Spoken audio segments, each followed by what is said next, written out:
Yes 12th class. ਅੱਜ ਆਪਾਂ human capital formation in India ਇਸ ਚੈਪਟਰ ਦੀ ਕੁਇਕ ਰਿਵੀਜ਼ਨ ਕਰਾਂਗੇ। ਠੀਕ ਹੈ ਜੀ, ਕੁਇਕ ਰਿਵੀਜ਼ਨ ਨੋਟਸ ਇਸੇ ਆਪਾਂ ਪ੍ਰਪੇਅਰ ਕਰਾਂਗੇ। ਇਸ ਨੂੰ ਸਮਝਾਂਗੇ ਕਿ ਕਿਵੇਂ ਆਪਾਂ ਠੀਕ ਹੈ ਜੀ ਛੋਟੇ ਤਰੀਕੇ ਦੇ ਨਾਲ ਇਸ ਨੂੰ ਐਗਜ਼ਾਮ ਦੇ ਲਈ ਪ੍ਰਪੇਅਰ ਕਰ ਸਕਦੇ ਹਾਂ। ਸੋ ਫਸਟ ਆਫ ਆਲ ਆਪਾਂ ਦੇਖਦੇ ਹਾਂ ਡੈਫੀਨੇਸ਼ਨ ਆਫ ਹਿਊਮਨ ਕੈਪੀਟਲ।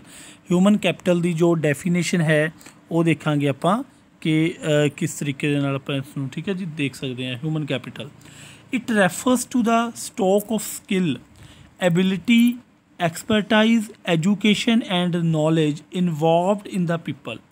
ਇਸ ਐਕਚੁਅਲ ਵਿੱਚ ਜੋ ਮੀਨਿੰਗ ਹੈ, ਆਪਾਂ ਸ਼ਾਰਟ ਮੀਨਿੰਗ ਦੀ ਗੱਲ ਕਰੀਏ ਤਾਂ ਇਸ ਦਾ ਮਤਲਬ ਸਿਰਫ ਕੀ ਹੈ, ਇਹ ਕਿਸੇ ਵੀ ਦੇਸ਼ ਦੇ ਵਿੱਚ ਆਪਾਂ ਕਹਿ ਸਕਦੇ ਹਾਂ it refers to the stock of skill, ਯਾਨੀ ਕਿ ਕਿੰਨੀ ਕਾਰਜਕੁਸ਼ਲਤਾ ਕੰਮ ਕਰਨ ਦੀ, ਕਿਸੇ ਦੇ ਵਿੱਚ ਕਿੰਨਾ ਸਕਿੱਲ ਹੈ ਕਿਸੇ ਐਕਟੀਵਿਟੀ ਨੂੰ ਪਰਫੋਰਮ ਕਰਨ ਦਾ, ਉਹ ਚੀਜ਼ ਦੇ ਬਾਰੇ ਕਿਹਾ ਗਿਆ। ਅਤੇ ਉਸ ਤੋਂ ਬਾਅਦ ਐਬਿਲਿਟੀ, ਠੀਕ ਹੈ ਜੀ, ਕਿੰਨੀ ਯੋਗਤਾ ਹੈ।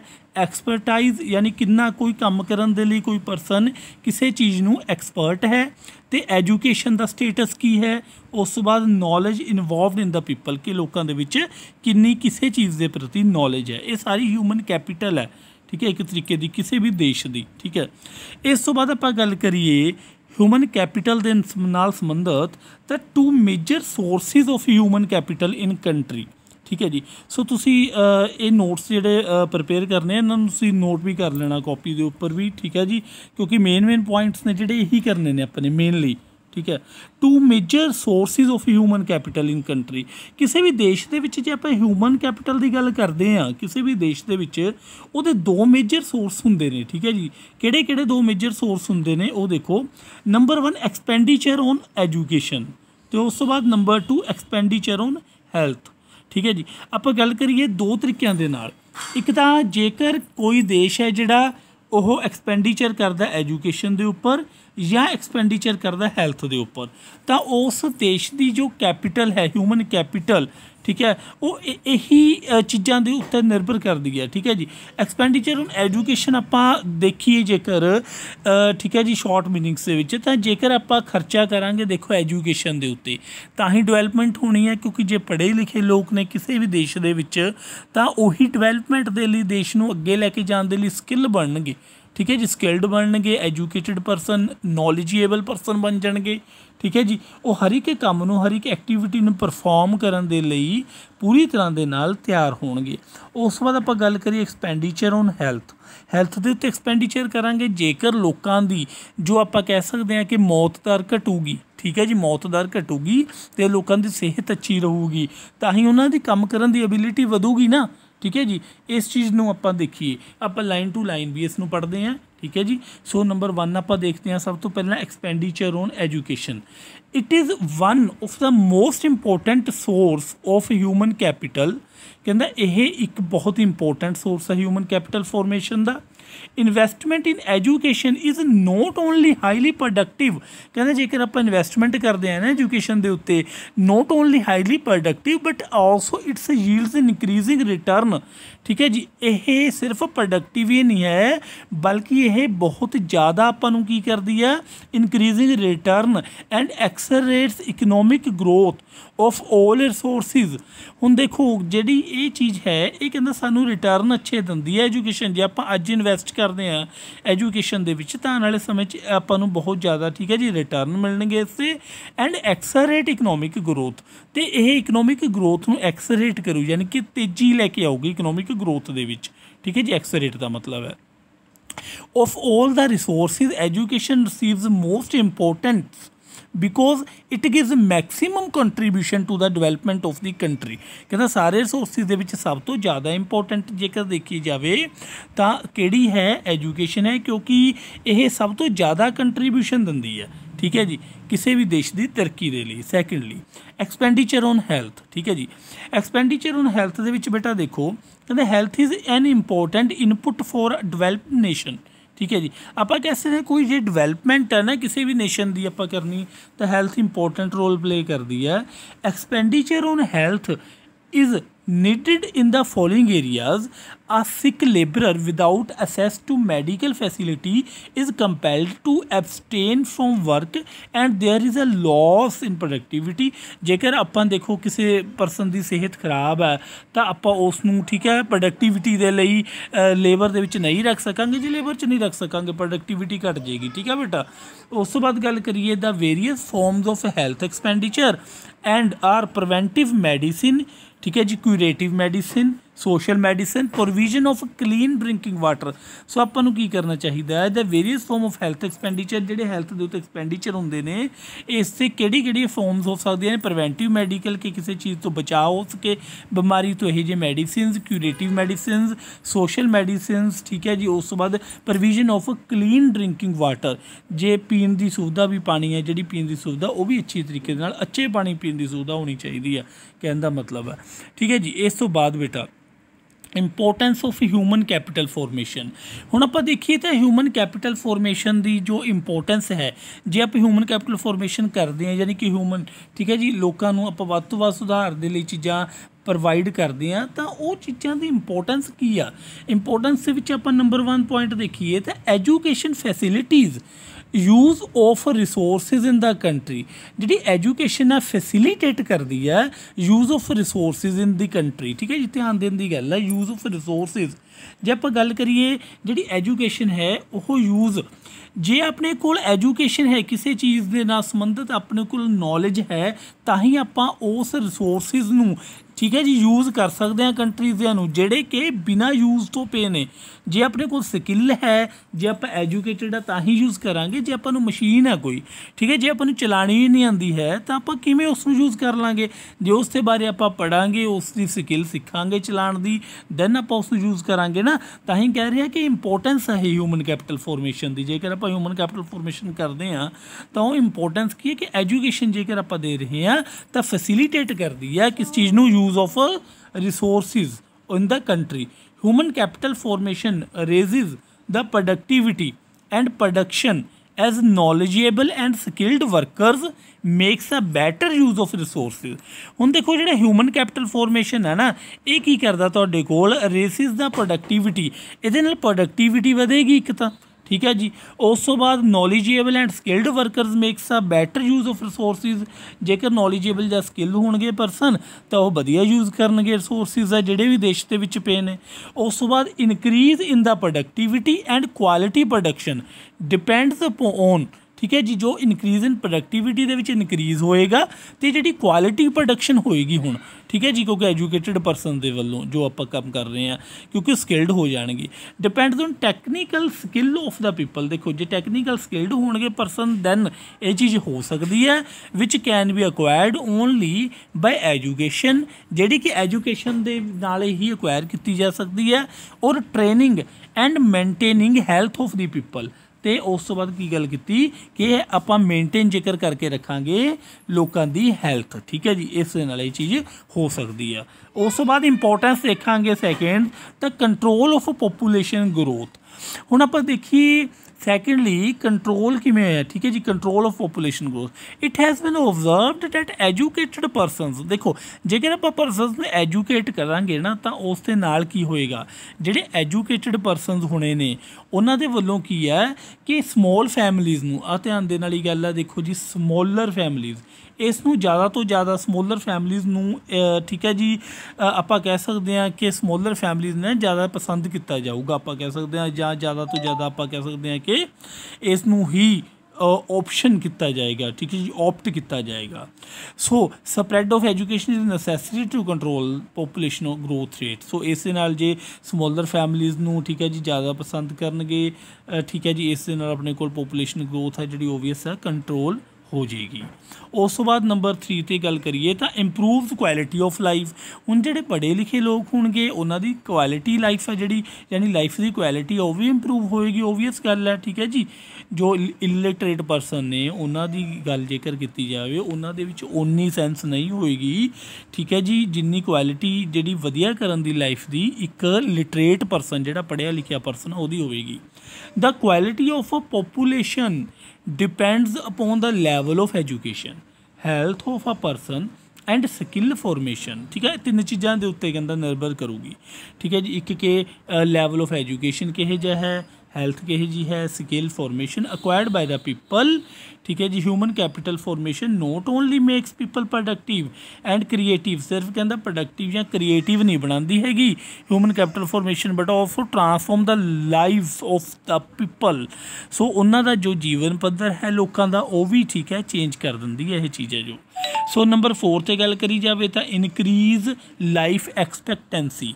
हुण आपां लाइफ एक्सपैक्टेंसी की गल करते हैं, देखो वो की हुंदा बेटा, formation of human capital raises life expectancy of the people. क्यों? क्योंकि आपां देखो उन्हां दी जीवन की जो बुनियाद है वो अपने आप ही वधेगी जी हैल्थ फैसिलिटीज़ आप अच्छियां दे देंगे उन्होंने। ठीक है ना, हैल्थ फैसिलिटीज़ की गल है मेनली। सो कह रहे हैं कि जो हैल्थ फैसिलिटीज़ ने ना and availability of nutritive food enable people to live a healthy and long life. So ठीक है जी, तो हैल्थी लाइफ भी है तो लॉन्ग लाइफ है उन्होंने ओबवियस है। This in turn adds to the quality of life. ठीक है जी, अच्छी क्वालिटी हो जाएगी लाइफ की। Number 5 effective use of physical capital. जो फिजिकल कैपिटल है वह बहुत अच्छे तरीके दे नाल यूज़ करना सिर्फ कौन कर सकता है जे अपने कोल एक अच्छे स्किल्ड परसनस होंगे। ठीक है जी, ह्यूमन कैपिटल फॉर्मेशन जो अपने कोल फिजिकल कैपिटल है वो की होंदी है। फिजिकल कैपिटल के बारे आप पढ़ते हैं। ठीक है जी, अगे देखो फिजिकल कैपिटल की डेफिनेशन मैं तुहानूं करवाना कि है। देखो जो फिजिकल कैपिटल है ना, फिजिकल कैपिटल दे विच की चीज़ आएगी, it refers to all those inputs which are required for further production like plant. ठीक है जी, प्लांट की गल की जा सकती है, वो लगन वाली मशीनरी की गल की, फैक्ट्री बिल्डिंग्स। ठीक है जी, या उस तो बाद रॉ मटीरीयल। सो ये चीज़ां ने जिहड़ियां उन्हां नूं की कहा जा सकता, फिजिकल कैपिटल कहा जा सकता है। ठीक है जी, इस तो बाद आपां गल करिए फिजिकल कैपिटल तो बाद reasons for poor human capital formation.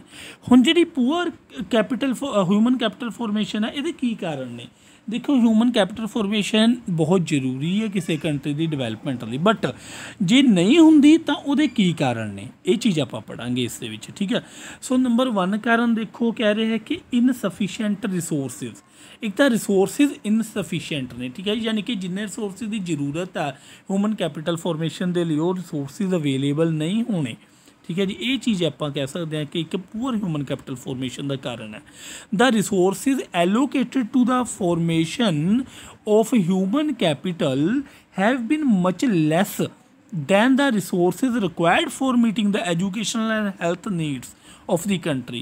कहते जो रिसोर्सिज अपने को है ने इस टाइम वो घट ने एज कंपेयर टू जिन्ने चाहिए ने एजुकेशनल तो हैल्थ नीड्स को पूरा करने लिए। Due to this reason the facilities for the formation of human capital have remained grossly inadequate. इसलिए वो कहता जो ह्यूमन कैपिटल फॉर्मेशन है इस दे विच कमी है। नंबर 2 तो कह सकते हैं कि सीरीयस इन एफिशिएंसीज। हुण इन एफिशिएंसी का मतलब होंदा कि कैपेबिलिटी ना होनी। ठीक है जी, काबलियत ना होनी आप कह सकते हैं, या एक तरीके दे नाल कह सकते हैं भी 100% ना दे सकना।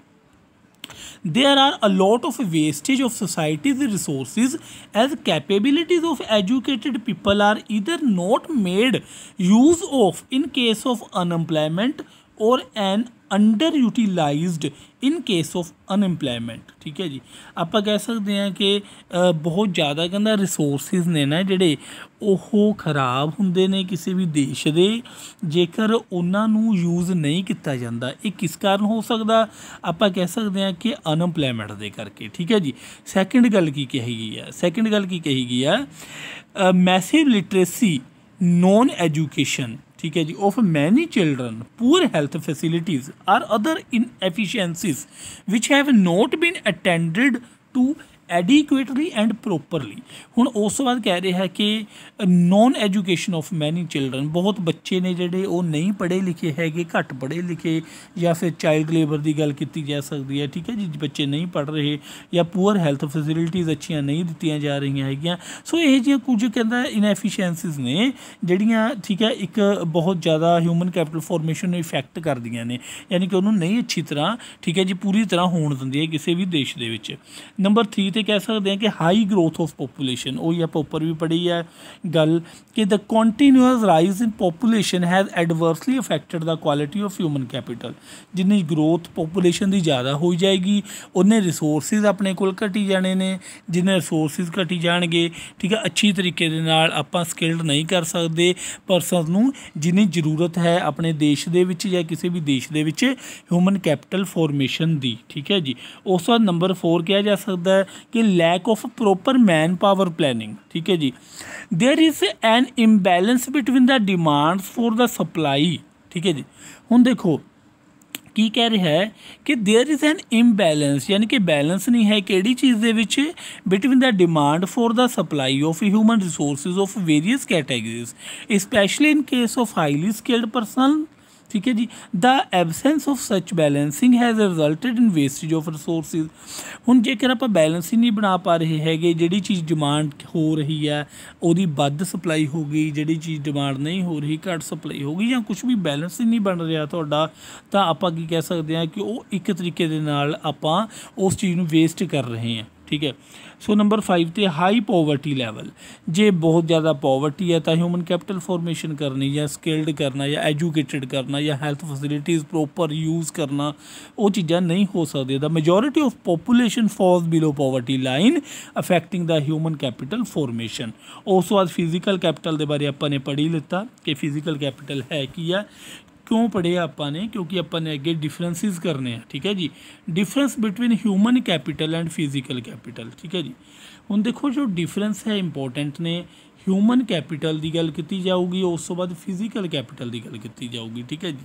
सो नंबर 1 आप ह्यूमन कैपिटल का जेकर देखिए कि है ह्यूमन कैपिटल इज़ इंटेंजिबल। हुण जिहड़ी ह्यूमन कैपिटल है ना ये इंटेंजिबल है। देखो कि टेंजिबल हुंदा जिन्हों हथ लाया जा सकता या टच किया जा सकता। ठीक है जी। जिहड़ा इनटेंजिबल हुंदा इहनूं टच नहीं किया जा सकता, it's just a feel thing like okay. So human capital formation की है intangible and can not be sold in the market sold नहीं की जा सकती, जबकि जी फिजिकल कैपिटल है मशीनरी वगैरह ठीक है उन्होंने मार्केट सोल्ड किया जा सकता है, तो वह फिजिकल कैपिटल है जी टेंजिबल भी होएगी। ठीक है जी। उसनों टच किया जा सकता। उस तो बाद डेप्रीसीएशन सैकेंडली आप ह्यूमन कैपिटल वाल कर रहे हैं। Depreciation in human capital can be reduced by making continuous investment in education in health and education. हुण कह सकते हैं कि जी ह्यूमन कैपिटल की जो गिरावट है ना, ह्यूमन कैपिटल दे विच जे कमियां उन्होंने घटाया जा सकता उस कमी नूं किवें जे आपां लगातार इन्वेस्टमेंट करी जाइए किहदे विच एजुकेशन दे विच ते हैल्थ दे विच। ठीक है जी।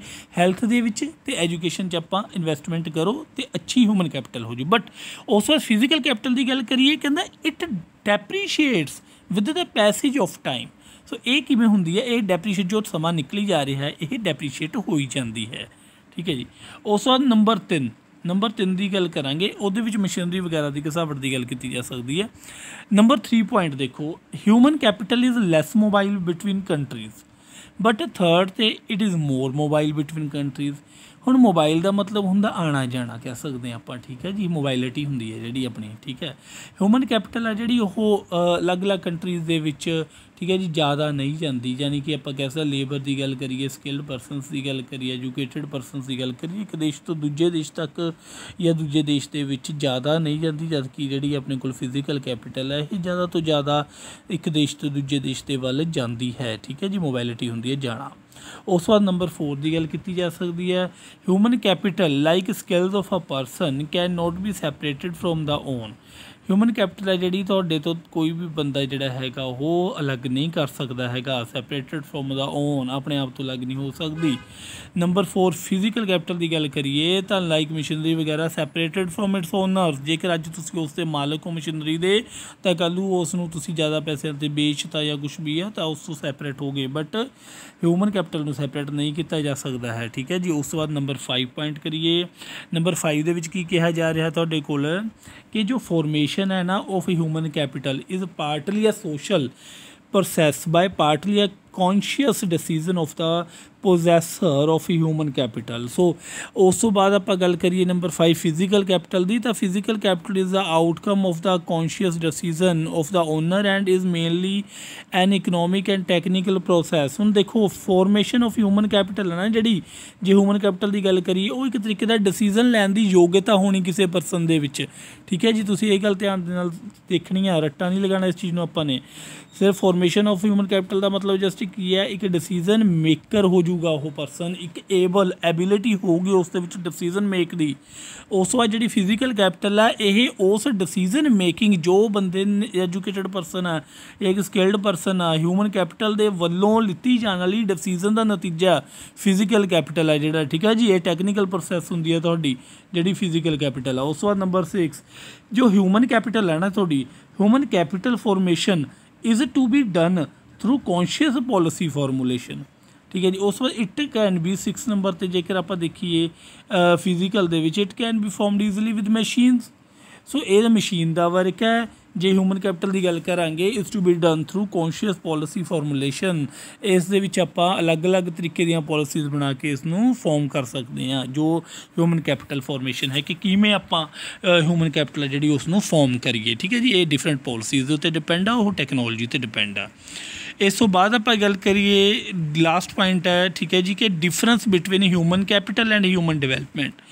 Human capital and human development दे विच की फर्क है जी। इस देखो नंबर 1 ह्यूमन कैपिटल का देखिए तो human capital consider education and health as means to increase labour productivity. Human capital की गल की जाए तो ये आप एजुकेशन कंसीडर करांगे तो हैल्थ कंसीडर करांगे जिस दे नाल की होवे इनक्रीज होवे लेबर प्रोडक्टिविटी, यानी कि लेबर दी जो प्रोडक्टिविटी है ना, जो उहदे काम करन दी क्षमता या काम करन दी जो चीज़ां आउटपुट हुई है उन्होंने वधाउण दी गल की जाती है। बट इस विच देखा जाए जी ह्यूमन डिवेलपमेंट दे विच ते human development is leased on the idea that education and health are integral to human wellbeing. ठीक है जी, इस विच आपां सिर्फ की गल करांगे कि जो ह्यूमन डिवेलपमेंट है, ठीक है जी, कि किसी भी ह्यूमन की डिवेलपमेंट किमें की जा सकती है by using education and health. ठीक है जी, एक पूरा वड्डा पार्ट होंदा जो इंटीग्रल पार्ट वो लैके आप देखिए कि ह्यूमन वैलबींग की। सैकेंडली आप गल की जा सकती है देखो ह्यूमन कैपिटल के वल कि इन human capital investment in education and health is considered to be unproductive if it does not increase output of goods and services. Human capital के जो इन्वेस्टमेंट एजुकेशन से आपां कीती या हैल्थ से उन्होंने कहता अनप्रोडक्टिव कहा जा सकता है जेकर if it does not increase output of goods and service. जेकर गुड्स ने जड़ियाँ या चीज़ां ने या सर्विसिज ने उन्होंने वाधा नहीं कर पाता है परसन तो उस इन्वेस्टमेंट को बेकार मन्निया जाऊगा। बट आप गल करिए जेकर सैकेंड ह्यूमन डिवेलपमेंट के वल तो in case of human development investment in education and health is taken to be productive even if does not leads to higher output. चाहे कहना हायर आउटपुट ना आवे फिर भी इस यानी कि ह्यूमन डिवेलपमेंट च इन्वेस्टमेंट चाहे एजुकेशन ते की चाहे हैल्थ ते नूं प्रोडक्टिव मन्निया जाए। इसका की कारण है? इसका कारण यही है कि कुछ ना कुछ परसन नूं ठीक है जी पता लग्या या डिवेलपमेंट होई तो सही ना किसी चीज़ की, इसलिए इन्हूं प्रोडक्टिव मन्नांगे आपां। उस दे विच सिर्फ गल की गई ह्यूमन कैपिटल की। ठीक है, हुण इस विच डिवेलपमेंट तो हुई ना, चाहे आपां ने चीज़ां वधाइयां चाहे नहीं वधियां वो अलग इशू हो गया। ठीक है, सो थर्ड पॉइंट आपां गल करिए ह्यूमन कैपिटल दे वल तो आप देखेंगे कि human capital treats human beings as means to an end the end being the increase in productivity. देखिए ह्यूमन कैपिटल दे विच जो की किया जाता treat human beings as a means to an end, यानी कि आप चीज़ों के विच वाधा करना ही एक प्रमुख जो आप कह सकते हैं कि टीचा है। ठीक है, बट जबकि आप ह्यूमन डिवेलपमेंट के विच देखिए इस ह्यूमन वैलफेयर है जोड़ा वो एक मेन मकसद है ह्यूमन वैलफेयर। ठीक है जी, इस सिर्फ इनक्रीज इन प्रोडक्टिविटी। सो तुम इन्नी चीज़ ही लिखोगे जस्ट सफिशिएंट है। ठीक है, इस तो बाद आप गल करिए एजुकेशन की गल करते हैं या growth of education sector growth environment ratio. ठीक है जी, ये चीज़ों हूँ आप देखो जो थोड़े को एजुकेशन है, एजुकेशन आप पहला भी जनरली पढ़ते हैं कि एजुकेशन की है it implies the process of teaching training and learning. इस किहड़ी प्रोसैस है ये teaching training and learning. Specially in schools colleges to improve knowledge and develop skill. ਹੁਣ ਇਹ ਚੀਜ਼ ਕੀ ਹੈ, ਐਜੂਕੇਸ਼ਨ ਕੀ ਹੈ, ਇਹ ਕਹਿੰਦਾ ਇੱਕ ਤਰੀਕੇ ਦੀ ਟੀਚਿੰਗ ਟ੍ਰੇਨਿੰਗ ਜਾਂ ਲਰਨਿੰਗ ਆਪਾਂ ਕਹਿ ਸਕਦੇ ਹਾਂ। ਟੀਚਿੰਗ ਜੇ ਕੋਈ ਟੀਚ ਕਰ ਰਿਹਾ, ਟ੍ਰੇਨਿੰਗ ਜੋ ਲੈ ਰਿਹਾ, ਲਰਨ ਜੋ ਲਰਨ ਕਰ ਰਿਹਾ, ਠੀਕ ਹੈ। ਸਕੂਲਸ ਦੇ ਵਿੱਚ ਦਿੱਤੀ ਜਾਂਦੀ ਹੈ ਐਜੂਕੇਸ਼ਨ, ਕਾਲਜਿਸ ਦੇ ਵਿੱਚ। ਕਾਰਨ ਕੀ ਹੈ ਇਸ ਦਾ? ਸਿਰਫ ਆਪਣੀ ਜੋ ਸਕਿੱਲ ਹੈ ਜਾਂ ਆਪਣੀ ਨੌਲੇਜ ਹੈ ਉਸ ਚੀਜ਼ ਨੂੰ ਡਿਵੈਲਪ ਕਰਨ ਲਈ। ਜਿਹੜੀਆਂ ਦੇਖੋ ਸਕਿਲਡ ਡਿਗਰੀਜ਼ ਨੇ, ਟੈਕਨੀਕਲ ਡਿਗਰੀਜ਼ ਨੇ, ਉਸ ਦੇ ਨਾਲ ਸਕਿੱਲ ਇੰਪਰੂਵ ਕੀਤੀ ਜਾ ਸਕਦੀ ਹੈ ਤੁਹਾਡੀ, ਠੀਕ ਹੈ ਜੀ। ਜੋ ਆਪਣੇ ਕੋਲ ਡਿਗਰੀਜ਼ ਜਨਰਲ ਨੇ ਉਹਨਾਂ ਦੇ ਨਾਲ ਆਪਣੀ ਨੌਲੇਜ ਇੰਪਰੂਵ ਹੁੰਦੀ ਹੈ ਡਿਫਰੈਂਟ ਟਾਈਪਸ ਦੀ, ਠੀਕ ਹੈ ਜੀ। ਸੋ ਇਸ ਤੋਂ ਬਾਅਦ ਆਪਾਂ ਗੱਲ ਕਰੀਏ growth of education sector in India. India ਦੇ ਵਿੱਚ ਜੋ ਐਜੂਕੇਸ਼ਨ ਸੈਕਟਰ ਹੈ ਉਸ ਦੀ ਗਰੋਥ ਦੀ ਗੱਲ ਕਰ ਰਹੇ ਹਾਂ। ਕਹਿੰਦਾ there has been considered growth in field of education. The number of schools increased from 230.7 thousand 1950-51 to 15.8 thousand 2005 to 2006।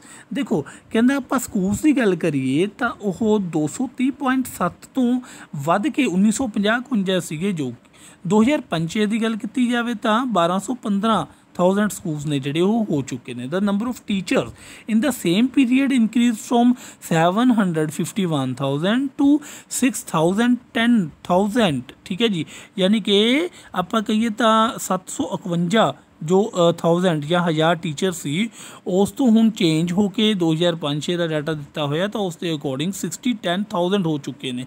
And number of students ਨੇ ਜਿਹੜੇ ਉਹ ਵੀ ਆਪਾਂ ਦੇਖ ਸਕਦੇ ਹਾਂ ਕਿ 23,800,000 ਤੋਂ ਵੱਧ ਕੇ 27,000 ਹੋ ਚੁੱਕੇ ਨੇ, ਠੀਕ ਹੈ ਜੀ। ਸੋ ਬਹੁਤ ਜ਼ਿਆਦਾ ਆਪਾਂ ਕਹਿ ਸਕਦੇ ਹਾਂ ਕਿ बढ़ोतरी ਕੀਤੀ ਗਈ ਹੈ ਇਸ ਚੀਜ਼ ਦੇ ਵਿੱਚ। ਇਸ ਤੋਂ ਬਾਅਦ ਜੋ ਆਪਣੇ ਕੋਲ ਲਾਸਟ ਪੁਆਇੰਟ ਹੈ ਗਰੋਸ ਇਨਵਾਇਰਨਮੈਂਟ ਰੇਸ਼ੋ। ਸੋ ਗਰੋਸ ਇਨਵਾਇਰਨਮੈਂਟ ਰੇਸ਼ੋ ਦੀ ਗੱਲ ਜੇਕਰ ਆਪਾਂ ਕਰੀਏ ਤਾਂ gross enrolment ratio is the total enrollment of people in grade or cycle or level of education regardless of age expressed as percentage of corresponding eligible official age group population given school year।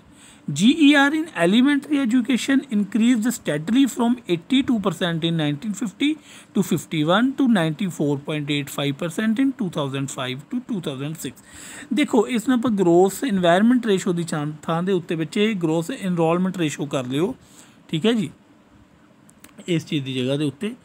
ਸੋ ਇਹ ਕੀ ਹੈ actual ਦੇ ਵਿੱਚ? ਇਹਦੇ ਵਿੱਚ ਕੀਤਾ ਗਿਆ ਕਿ different age group ਦੇ ਜੋ ਬੱਚੇ ਨੇ ਨਾ ਵੀ ਕਿੰਨੇ ਸਕੂਲਸ ਦੇ ਵਿੱਚ ਹੈਗੇ ਨੇ, ਕਿੰਨੇ ਏਜ ਗਰੁੱਪ ਦੇ, ਉਹ ਚੀਜ਼ ਨੂੰ ਆਪਾਂ ਕਹਿ ਸਕਦੇ ਹਾਂ ਕਿ ਕਲਾਸੀਫਾਈ ਕੀਤਾ ਗਿਆ। ਇੱਕ ਓਫੀਸ਼ੀਅਲ ਏਜ ਜਿਵੇਂ ਆਪਾਂ ਕਹਿ ਸਕਦੇ ਹਾਂ ਕਿ ਠੀਕ ਹੈ ਜੀ 13 ਸਾਲ ਦੀ ਐਲੀਮੈਂਟਰੀ ਐਜੂਕੇਸ਼ਨ ਦੀ ਗੱਲ ਕੀਤੀ ਗਈ ਸੀਗੀ ਜੋ ਚਾਈਲਡ ਲੇਬਰ ਨੂੰ ਹਟਾ ਕੇ, ਠੀਕ ਆ, ਇਹ ਜਿਹੀਆਂ ਚੀਜ਼ਾਂ। ਅਤੇ ਜਿਹੜੀ ਆਪਣੇ ਕੋਲ ਐਲੀਮੈਂਟਰੀ ਐਜੂਕੇਸ਼ਨ ਦੀ ਗੱਲ ਕੀਤੀ ਜਾਵੇ ਇਹ ਇਨਕਰੀਜ਼ ਹੋਈ 82% ਸੀ 1950-51 'ਚ, ਜਦਕਿ 2005-06 ਦੀ ਗੱਲ ਕੀਤੀ ਜਾਵੇ ਤਾਂ 94.85